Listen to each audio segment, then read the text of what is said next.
So in today's video, I'm going to be changing out a typewriter ribbon.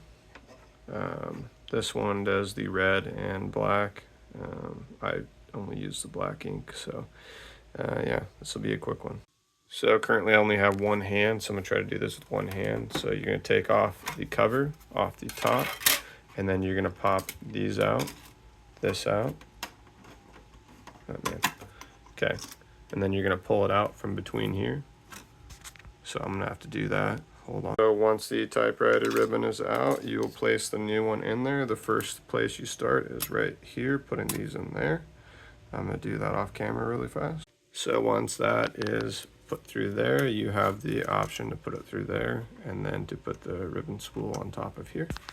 And then do the same to the other. I will be using the back of one of my poems to test it out. And